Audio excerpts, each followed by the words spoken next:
Hey Dan, how are you? How are you? Brett Hurt. I'm the co-founder and CEO of data.world, and we're here at South by Southwest, and really appreciate you taking the time Of course. to speak with me here. Of course.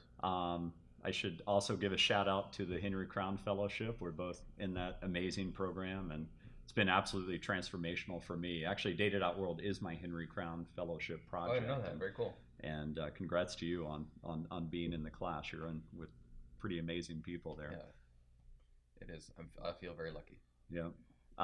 So Civis Analytics, Yep. really amazing company, and you guys were profiled in Wired magazine. Gosh, that was about 9 months ago. Yeah. And the title of the article was "The Polls Are All Wrong," and it was about the primaries. Yep. And it was specifically about Clinton and Sanders. Yep. And what you learned in the past from the Obama campaign. Yep. Let's talk about that a bit. Like, take us through that, just the highlights of that Wired article, and then we'll kind of fast forward, because Yeah. the elephant in the room is, the New York Times the day before the election, said there was a 15% chance that Trump would win, and Right. they were based on polling, and obviously that didn't happen. So Yeah.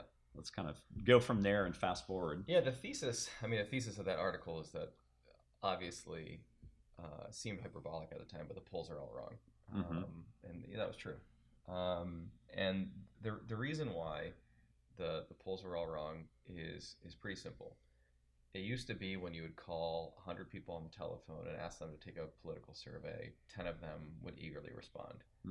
And before the election, if you called 100 people, maybe one person or maybe two people or maybe nobody would pick up the phone. And the people who did pick up the phone, those one or two people, were extremely different than the average person. And so on average, the kind of representativeness of the polls deteriorated significantly between 2008, 2010, 2012, and especially from 2014 to 2016. And as the saying goes, kind of garbage in, garbage out, they had created a set of methods to weight back to what they think the original population looked like. But no matter what they did, they couldn't get it to a point where they could get an estimate that was reasonable within a couple points. And the polls were only off by a couple points. Sure. That was obviously enough when something is close on the margin to skew the probability of winning an election from 85% to 30% or 25%. So that's the kind of primary boring reason for why all the polls were bad. And then the secondary reason is that I think the industry has been aware of some of the problems, but hasn't built a technical replacement for how you do it at scale. Yep. Which is, the old method is pretty cheap. Costs are low. You call a bunch of people, you collect their responses, you put it into a little program, and it spits out a set of crosstabs. Those crosstabs say whether or not you're going to win or lose with some algorithm that you have. And now the medium of collection, which is the telephone, the point of collection, which is the home, the methods that you have to weight it back are all in jeopardy. What's the kind of general replacement that you have for that? Obviously, that's what we've thought about a lot of as a company, is how do you create kind of these primary replacements for survey research, both for political campaigns and for businesses that kind of meet the standards of today without the kind of problems of yesterday. But that's the kind of general scientific reason for why the polls went bad this cycle. Right. That was it.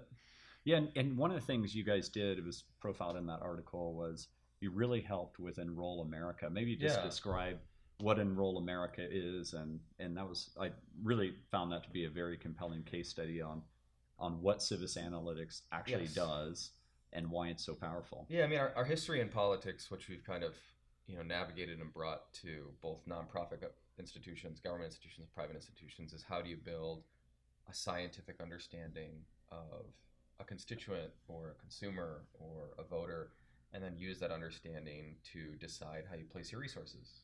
Every organization has finite resources. They want to make sure that they're talking to the right people, saying the right thing, and doing it through the right channels.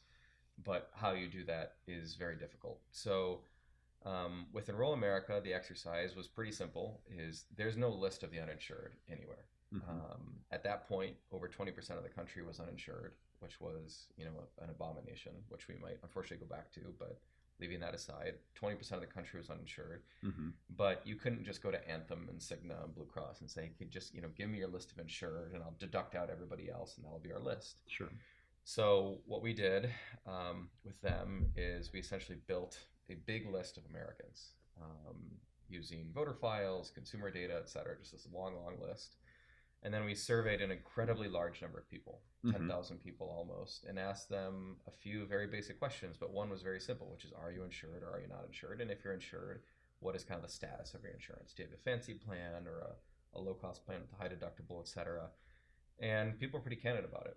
So we collected those 10,000 responses, and then we appended that back into our data, and then essentially built a very kind of simple econometric model that from the 10,000 people who we did sample, we could then extrapolate that statistically to the 220 million people that we had it to say this is the likelihood based on all those characteristics about a person that show the pattern between income, age, geography, etc. What is the likelihood of somebody in the 220 million list of Americans that they have insurance or don't have insurance? And then from there, we go back to enroll and say, this is the list of people who are more than 75% likely not to have insurance.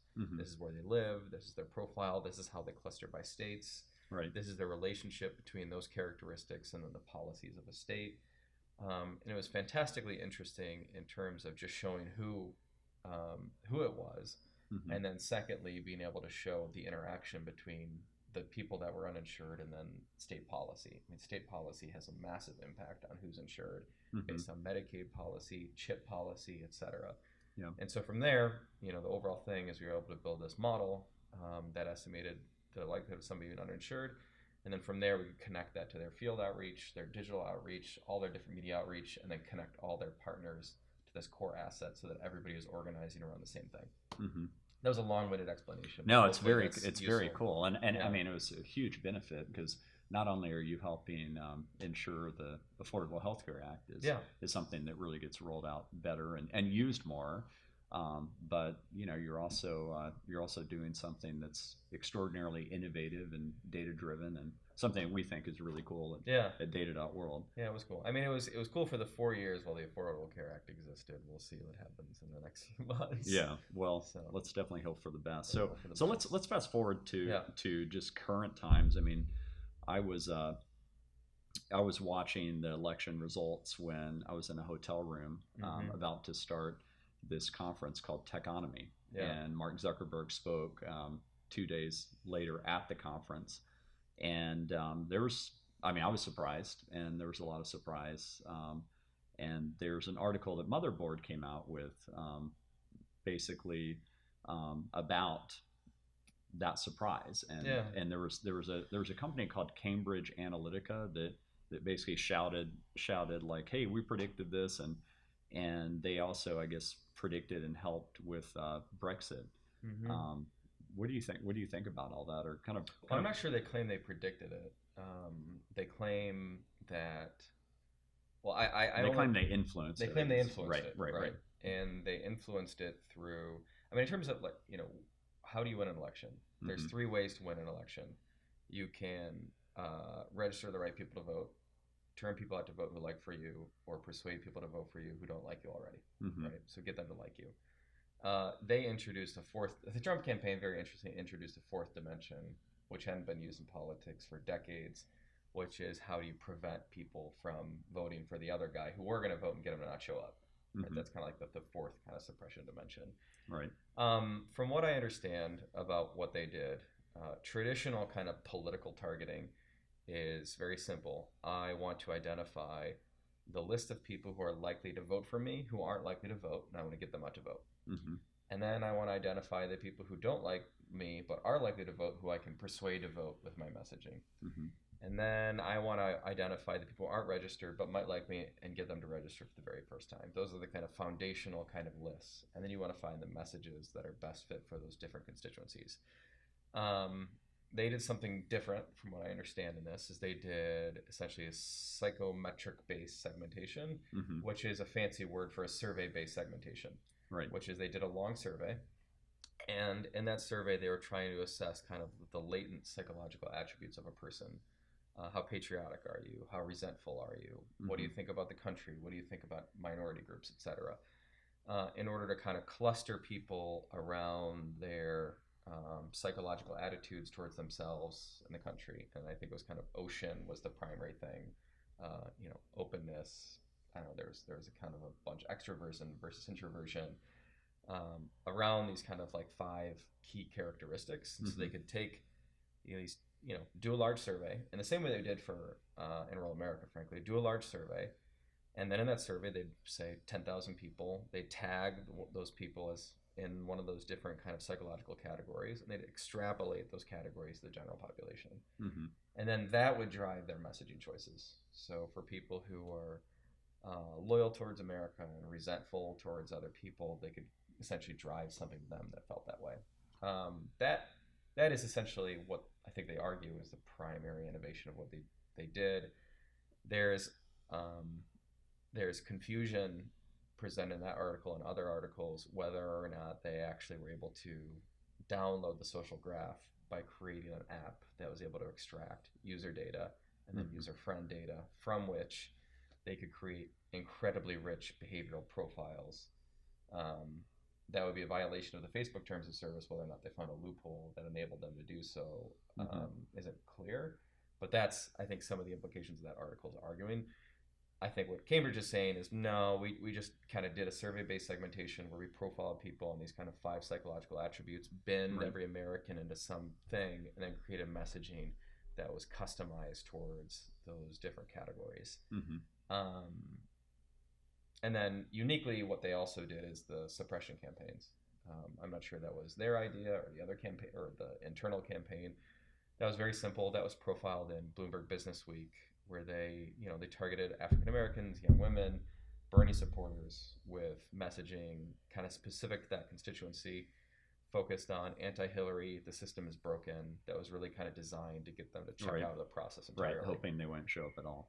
And that may have been extremely effective. And so it's hard to know which of those, in terms of ginning up their supporters based on kind of psychological profiling and meeting messaging that kind of met those profiles, or that was more effective, or whether or not none of that stuff meant anything. It was kind of like the massive kind of change and the collapse of local news across the country, the difficulty that people have in finding the truth, and the kind of customization of content and social networks, the kind of reduction in belief and elite thought that's been occurring over the last 15 years, and the collapse in belief in public and private institutions.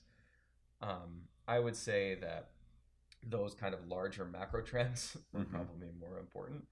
And then obviously his ability to build a direct connection with his supporters.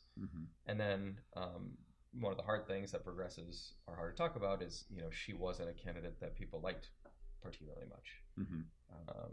And as a result, they were able to take advantage of that, her low favorability numbers with traditional Democratic supporters. Right. So what there you go. What did and appreciate that analysis. What did you guys learn from this election in terms of how you're going to craft your solution? Do you think you'll change anything in your solution as a result of this election? I mean, we didn't work. Obviously, your solution had phenomenal results, and in multiple different cases. We didn't work for the Hillary campaign this cycle, right? Which I will take my guilt with me, right? But from your observation of what they did and everything else, is there any tooling that you thought that? Well, the important thing is whether it's a campaign or a company, is to have a theoretical and empirical discussion about how are things changing, where are things changing, and what do we need to build toward. I think the Trump campaign, interestingly, assessed that digital identity and digital community were hugely important. Much more important than TV, much more important than volunteer hours on doors, much more important than phone calls, and that people wanted that, and then they could play into that. And it was a mistake on our side not to realize that. and that people are essentially every day on the internet are creating their own realities in terms of the information that they consume and the sources of information that they choose to consume it. And they're creating their own communities that alter and create those realities on a day-to-day basis. And that a political campaign, in order to be effective, has to basically do two things. One is they can either be the creator of that reality, which is what Donald Trump did. He said, I'm going to essentially create a reality, a fictitious reality for tens of millions of people with multiple sets of validation around that reality.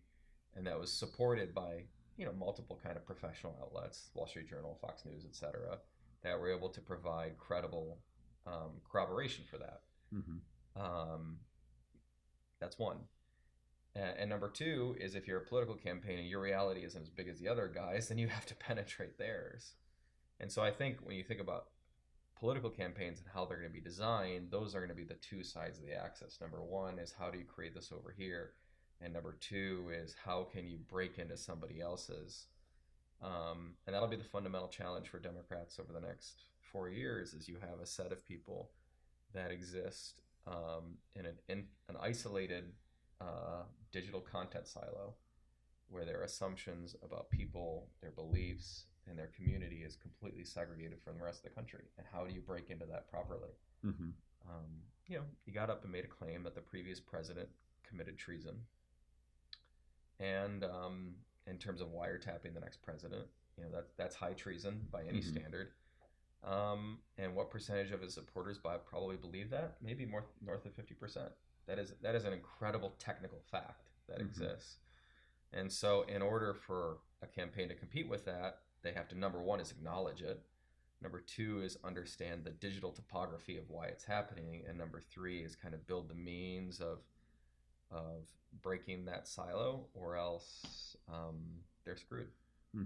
So, I mean, that the technical requirements to do something like that are vast. Right.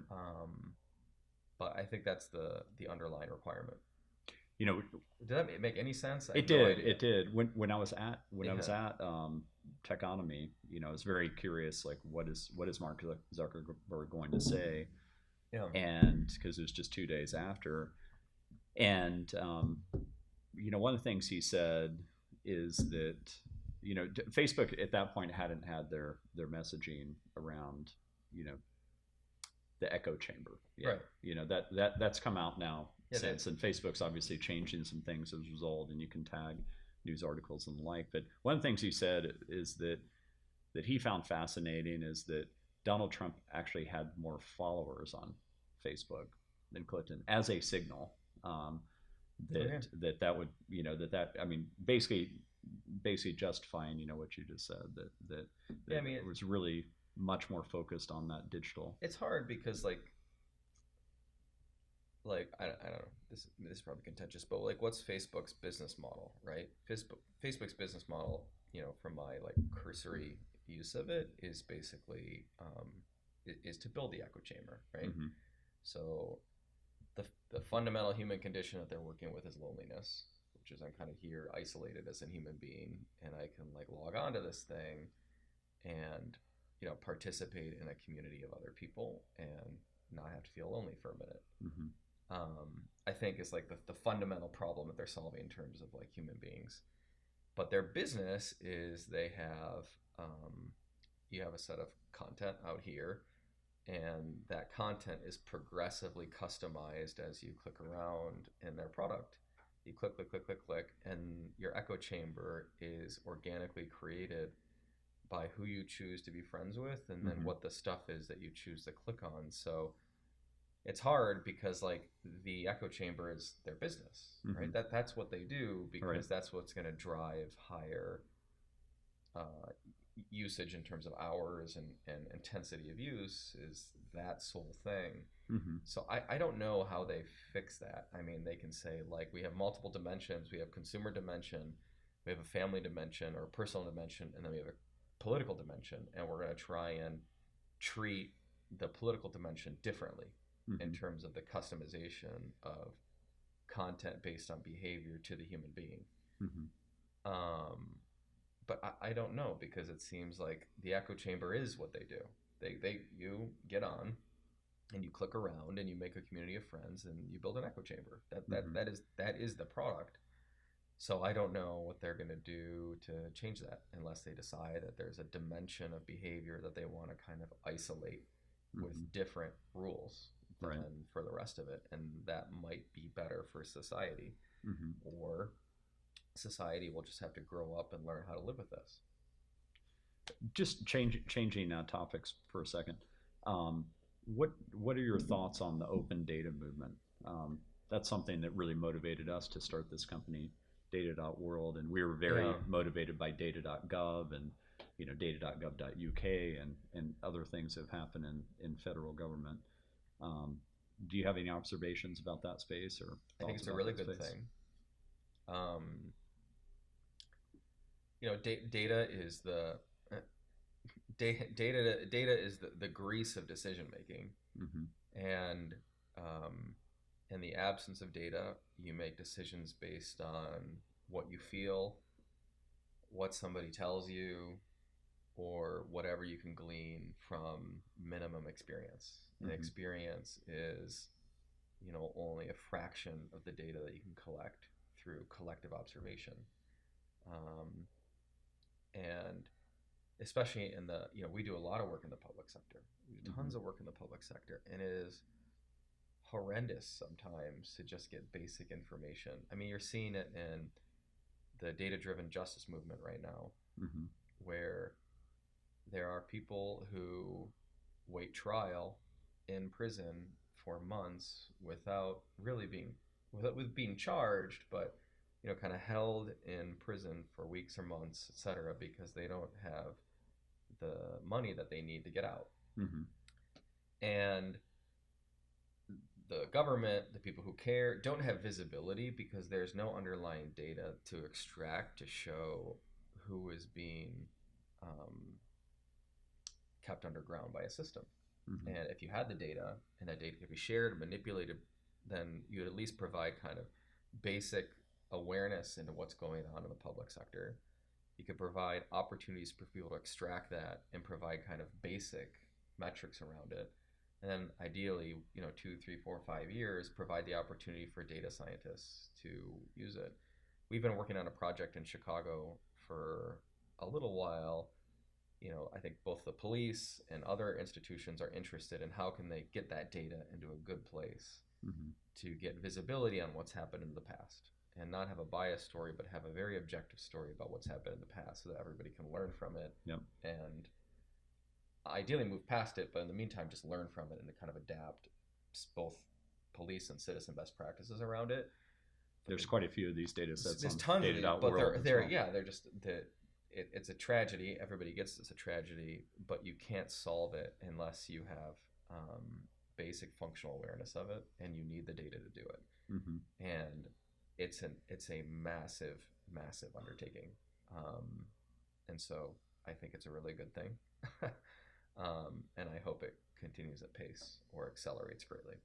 Well, I think it will, and I did a South by Southwest talk a couple of days ago with the U.S. Census and NASA, as well as the former head of data at HS. And it's a really exciting time for us. But hey, thank you so much for doing this, and thanks for being here in Austin for South by Southwest, and looking forward to working with you more and us just continuing to progress through our Henry Crown Fellowship. Yeah, of course. So thanks so much, Dan. Thank you. Yeah, really appreciate it. We're big fans of your work at data.world. All right. Thank you. Thank you.